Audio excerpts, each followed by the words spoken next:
Agora vamos falar um pouquinho de corda, né? Quais são os tipos existentes no mercado hoje e a indicação de cada um deles?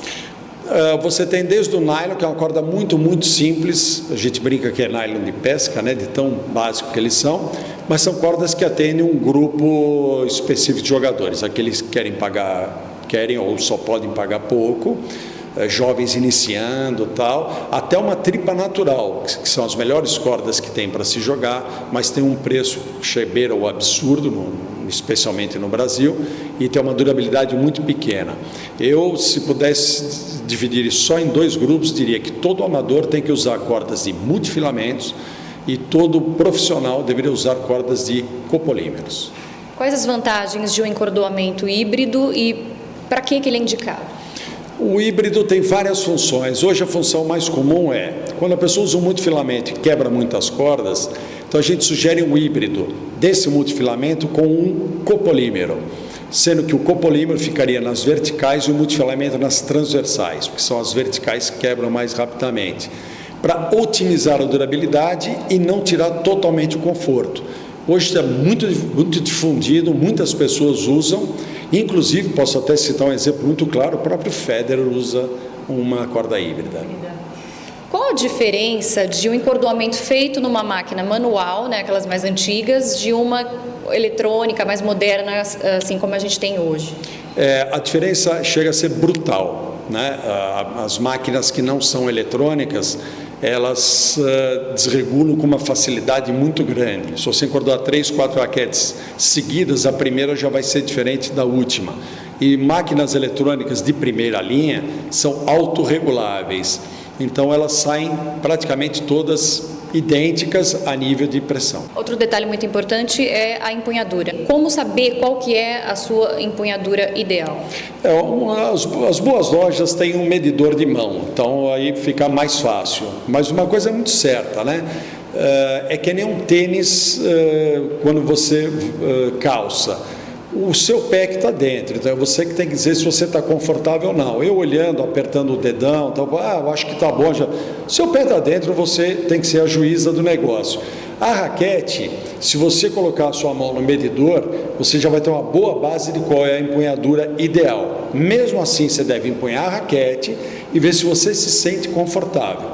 E uma regrinha que nem sempre a pessoa consegue fazer é medir a distância entre o terceiro dedo e essa bochecha do dedão, que normalmente a gente sugere que seja um dedo de lado. Um dedo indicador. Indicador colocado de lado. E como escolher o overgrip? É muito simples, tem dois grupos de overgrip, aquele que te dá uma riqueza de absorção grande e aquele que te dá uma aderência grande. Se você sua muito, escolha os porosos, porque esses vão absorver mais o suor. Se você não sua muito, prefira os de aderência. E o grip de couro, né? Que tem gente que prefere, não sei se é porque eles são os mais usados pelos profissionais, correto? Alguns profissionais usam, não é a maioria, é uma minoria, mas no passado era 100% que só existiam gripes de couro, não tinha couro sintético. O grip de couro tem uma grande vantagem, ele marca as arestas da raquete. E quando você marca as arestas, você encontra a empunhadura muito mais fácil durante o jogo. Você bate uma direita, a bola vem na esquerda, você troca de empunhadura e se identifica muito mais rápido do que se você tiver um cabo arredondado ou um cabo com as arestas pouco acentuadas. E os antivibradores, eles são realmente necessários? Porque a gente vê que alguns profissionais usam, outros não usam, alguns amadores usam, outros não usam. Realmente você falou tudo, é pessoal. Em casa eu não consigo jogar sem antivibrador. Meus filhos, quando pegam minhas raquetes, a primeira coisa que fazem é tirar o antivibrador. Então é muito pessoal. A função do antivibrador é reduzir a quantidade de vibrações que a raquete passa para o seu braço. Além disso, ele tem uma mudança de ruído da raquete, de sensibilidade. Então tem gente que se identifica com e tem gente que não coloca.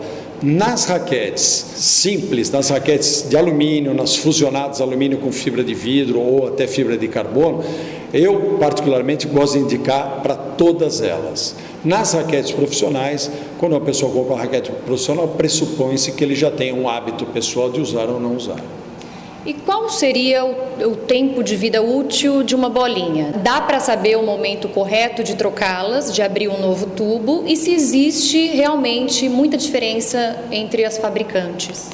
Tem muita diferença entre bolas, né? A quantidade de lã que você tem num feltro de uma bola de tênis, muitas vezes dita a qualidade final dela. Quanto mais sintética, mais rapidamente ela gasta. Quanto mais nobre for o feltro, ou seja, quanto mais lã ele tiver, mais tempo essa bola vai durar. Além do feltro, você tem o problema da pressurização, da construção do miolo. Tem miolos que são construídos com um grupo de borrachas, A, o outro B, o outro C. Invariavelmente, as bolas Championship são bolas mais simples, duram muito pouco, mesmo se você não usar, porque elas perdem pressão naturalmente. E mesmo você usando, uma bola Championship hoje é capaz de durar 3, 4 sets e ela já está careca, como a gente fala. E uma bola de primeira linha, que custa mais caro, mas economicamente é muito melhor comprá-la, porque você joga com melhor qualidade, ela absorve mais impacto e dura muito mais que uma bola Championship, que uma bola econômica, é o que todo mundo deveria usar, mas infelizmente nem todos fazem essa conta ou não tem informação para fazer essa conta. No tênis, todo cuidado é pouco, né? Quais são os principais problemas que um tenista pode vir a ter se não escolher o equipamento correto? Começando de baixo para cima, o calçado para mim é fundamental. Um bom calçado gera uma tranquilidade depois de algumas décadas você jogando tênis, né? A absorção, acho que é tudo para as juntas, especialmente joelho, tornozelo e lombar, cervical, aquelas coisas que a gente escuta no dia a dia aqui na loja, por exemplo, né? Da raquete, realmente a raquete tem que ser adequada ao jogador. Se não for, ela pode gerar um incômodo no cotovelo, pode gerar um incômodo no ombro, como por exemplo, raquetes pesadas ofendem o ombro. Raquetes exageradamente leves ou com peso na cabeça podem, se isso for acompanhado de outras características, machucar o cotovelo e gerar o temido tênis elbow que a gente tanto tem medo. Como você avalia o mercado de tênis de uns anos para cá, no Brasil?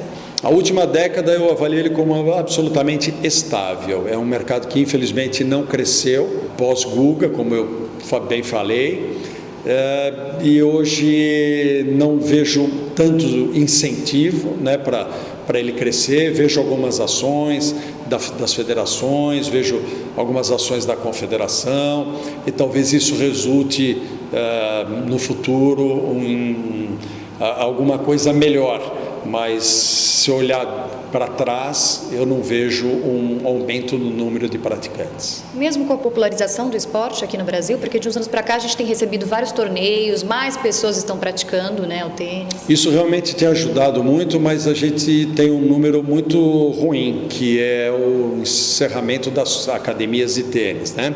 Eu diria que num raio de 10 quilômetros da onde nós estamos, o Shopping Eldorado, eu apontaria nos últimos 3 anos umas 12 ou 13 academias importantes fechadas ou foram vendidas para empreendimentos imobiliários. Sobre a escolha do equipamento ideal, você acha que é importante uma comunicação entre o professor de tênis e o lojista para que o aluno saia realmente satisfeito da loja e tenha um bom desempenho em quadra? Muitos professores se interessam por equipamentos para poder auxiliar o seu aluno.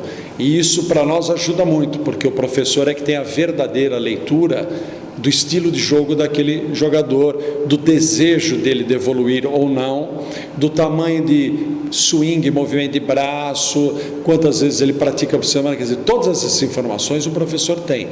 E quando ele busca as informações das novas raquetes, então, para quem serve, para que grupo de jogadores ela seria indicada, isso ajuda muito e diminui o número de raquetes compradas erradas. Tênis é um investimento que vale a pena, Jairo?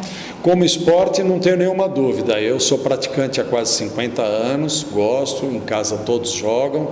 É um meio esportivo e é um meio social, né? Além de um meio profissional. Muitas coisas acontecem numa quadra de tênis, né? Muitos empresários se reúnem ao redor de uma quadra. Então, eu acho que é importante para o lazer e é importante para a vida profissional. Jairo, você tem um site também, né? Eu queria que você falasse um pouquinho, passa o endereço para o pessoal. A gente tem um site muito bom. A gente, em 14 meses, passamos já temos alguns milhões de páginas visitadas. O endereço dele é tênis, com N só, proshop.com.br, tênisproshop.com.br. Fica sediado na Granja Viana, em Cotia. Lá a gente também tem uma loja física e atendemos também o público, como aqui no Shopping Eldorado, e a gente fica à disposição. É um site muito institucional, ensina muito além do desejo de vender. Tem também uma página no Facebook?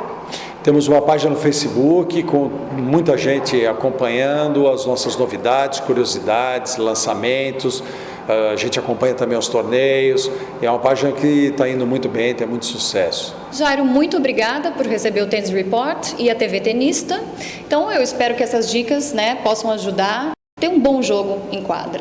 Obrigado você, obrigado, parabéns pelas perguntas bem formuladas. Gostaria de deixar um depoimento aqui para o professor Carlos, que toma essa iniciativa, que muitas vezes banca do próprio bolso algumas ações, e em prol, obviamente, do seu crescimento, mas acima de tudo pelo esporte tênis. Obrigada.